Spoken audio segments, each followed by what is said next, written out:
Assalamualaikum dan hai semua. Hari ini kita buat reflection on webinar counseling kebangsaan yang bulan lepas banyak diadakan. Saya ada join beberapa aja lah, saya tidak join semua. Jadi antaranya kebanyakannya yang cerita adalah pasal mental health, kesehatan mental dan emosi. Ada juga yang cerita pasal macam mana mau berhenti jadi people pleaser. Maksudnya yes man, yang kita balik-balik cakap kita ndak assertif, kita balik-balik cakap kalau kita ndak mau pun kita cakap iya juga, iyalah aku buat, oke begitu. Lepas tu ataupun ada juga cerita pasal sexual abuse dan apa lagi ya, macam mana mau cope with the situation yang sekarang nih kita alami. Mungkin saya boleh cerita pasal tu. Oke. Sekarang nih kita kan macam ni pandemic balik-balik relapse sebab belum ada penawar lagi. Jadi bila relapse banyak benda yang terbantut dalam kehidupan seharian kita lah. Maksudnya sekolah pun PDPR, kalau university ODL, belajar online. Lepas tu pekerjaan kita pun banyak orang yang kehilangan pekerjaan, jadi tekanan hidup tu makin tinggi. Oke, bila tekanan hidup kita makin tinggi dan di samping itu kita ada mental health issue ataupun emotional health lah kan, sebab semua orang pun terkesan dari segi emosi. Tapi yang lebih terkesan adalah kalau sebelum nih kita ada mental health issue, tambahlah kita terkesan kan. Even orang yang biasa pun yang tiada mental health issue mempunyai macam tendensi untuk emosi dia unstable sangat masa sekarang nih. Oke, jadi ada satu webinar nih, dia cerita macam mana kalau kita ada mild mental health issue, macam mana kita mau cope with the situation, macam mana kita mau hadapi situasi begini. Dan macam mana ini bukan sekadar untuk yang mild mental health issue, ini boleh juga digunakan untuk orang yang ada emotional issue macam kita sekarang. Macam ndak tahannya, aku duduk di rumah, aku mau keluar tapi ndak dapat. Ataupun tekanan sebab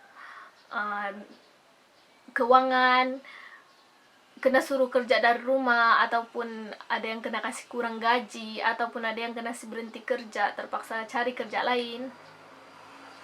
Ini yang kita boleh lakukan, tapi ini sekadar cadangan. Mungkin ada yang cannot afford to do this. Jadi pilihlah mana-mana. Tapi kalau boleh buat semua. Oke. Daripada Dr. Abdul Qadir, dia cakap self-help. Kita kena mula dengan self-help.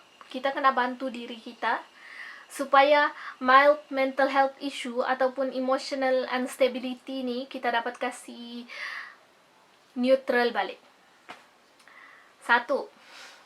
Exercise at least 30 minit. Oke. Kan banyak orang yang sekarang stuck di rumah. Jadi kepada diri sendiri juga, mulut nih lebih dekat dengan telinga. Jadi not to self, exercise at least 30 menit sehari. Tapi saya pernah dengar juga dia cakap exercise macam dalam seminggu tuh 3 kali at least. Supaya kita ndaklah bermalas-malas balik-balik di atas katil saja, baring-baring tidur-tidur. Tidur makan bangun, kita ndaklah buat begitu kan.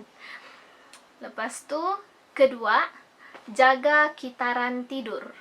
Oke, jaga kitaran tidur nih maksudnya memang sekarang nih kita di rumah. Jadi macam kalau kita di rumah, kitaran tidur kita unstable sebab emosi kita tengah unstable kan. Jadi kalau boleh kita belajarlah macam satu hari tuh Tuhan tuh ciptakan pagi untuk kita kerja, tapi sekarang kita nggak dapat keluar pergi kerja, so buatlah benda yang beneficial untuk kita, exercise, sarapan, lunch. Lepas tu buatlah kerja-kerja atau hobi kita.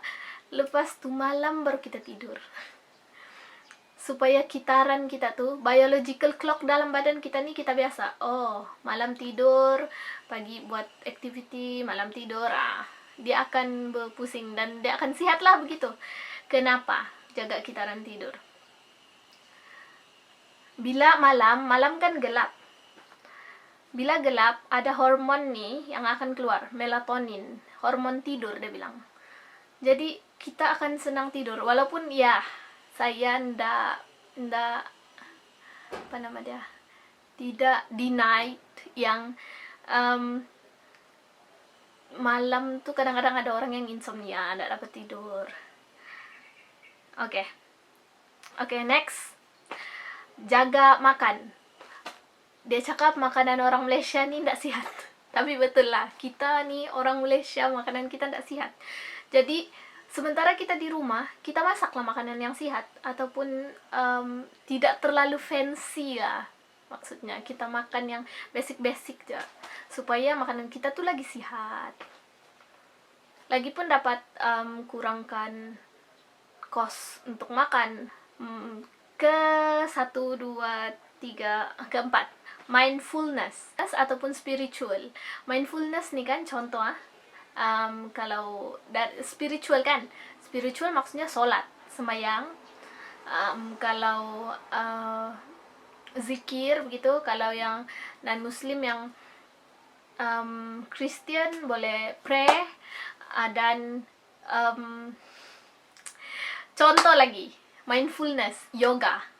Oke, contohnya yoga, pilates, semua yang buat kita punya otak nih alpha wave, kita tenang. Oke? Itu contoh mindfulness, bukan mindful terlampau overthinking, bukan. Dia mindfulness, kita cari ketenangan. Lepas tu social interaction, mesti ada social interaction juga. Kalau kita satu orang aja di rumah, bersosial lah di, bukan social media, macam video call ataupun WhatsApp lah kawan-kawan, supaya ada social interaction. Jadi kita ndak berapa terganggu macam terlampau satu orang di rumah terus ya, kita bercakap dengan dinding bercakap dengan kita, ndak ndak, bukan begitu. Lepas tu itu kelima. Keenam dia bilang sedekah. Jadi mana-mana kita yang ada kelebihan sekarang, ada kelebihan lah. Waktu PKP nih ada lebih duit kah, lebih tenaga kah, kita boleh jadi volunteer, kita boleh sumbangkan duit, kita boleh sumbangkan tenaga untuk ke arah kebaikan. Ada satu video Raditya Dika dengan Prita Gozi. Prita Gozi nih dia cakap, coba kita bayangkan, kita ndak tahu masa depan kita macam mana. Kita akan berada di situasi yang sama dengan orang lain yang tengah susah sekarang kah tidak, kita ndak tahu. Jadi sementara kita mampu, kita tolong. Sebab mungkin kalau kita berada dalam situasi itu, sebab kita tolong, orang akan tolong kita balik, Tuhan akan balas balik.